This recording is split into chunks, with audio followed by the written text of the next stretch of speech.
அன்னாள் தனக்கு குழந்தை இல்லை, ஒரு அவமானம், நிந்தை, நெருக்கத்துல மனம் கசந்து தேவ சமூகத்துல வந்து அழுது ஜெபம் பண்ணினாள்.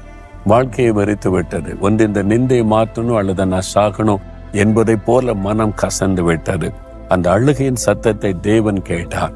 தன் ஊழியக்காரனாகிய ஏலி மூலமா கர்த்தர் பதில் தருகிறார்.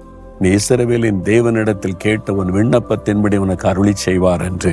அப்படியே தேவன் அவருடைய வாழ்க்கையை ஆசீர்வதித்து கற்பத்தின் கனியை கொடுத்து நிந்தையை மாற்றி கண்ணீரை துடைத்தார். இன்றைக்கு அவருடைய ஊழியக்காரனாகிய நான் உங்களுக்கு சொல்லுகிறேன், என் மகனே, என் மகளே, நீங்கள் இஸ்ரவேலின் தேவனாகிய கர்த்தரிடத்தில் கேட்ட உங்கள் விண்ணப்பத்தின்படி கர்த்தர் கட்டாயம் அருளி செய்வார்.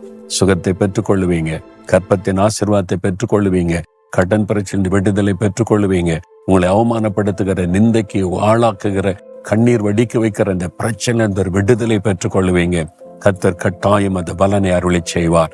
இஸ்ரவேலின் தேவனாகிய கர்த்தர் அந்த ஆசீர்வாதத்தை உங்களுக்கு அருளி செய்வார்.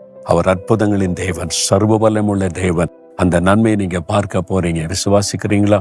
விசுவாசத்தோட இன்றைக்கு ஆண்டவரே, நீர் என் ஜெபத்தை கேட்டீர், என் கண்ணீரை கண்டீர். அந்நாளுக்கு எப்படி ஆசீர்வாதம் கொடுத்தீர், அப்படியே நிந்தை மாற, கண்ணீர் துடைக்கப்பட அற்புதம் செய்கிறேன்னு விசுவாசிக்கிறேன்னு சொல்லி பாருங்க. அதன் பிறகு அந்நாள் துக்கமுகமா இருக்கவில்லை. இனி நீங்க துக்கமா இருக்கக்கூடாது, வருத்தமா இருக்கக்கூடாது. கர்த்தர் எனக்கு அற்புதம் செய்து விட்டார்னு விசுவாசிங்க, அற்புதத்தை காண்பீர்கள். ஒரு நிமிடம் அப்படியே கரம் வைத்து ஜெபிங்க. தகப்பனே, இஸ்ரவேலின் தேவனாகிய கர்த்தர் என் விண்ணப்பத்தை கேட்டீர், என் ஜெபத்தை கேட்டீர், எனக்கும் அற்புதம் செய்து விட்டீர்.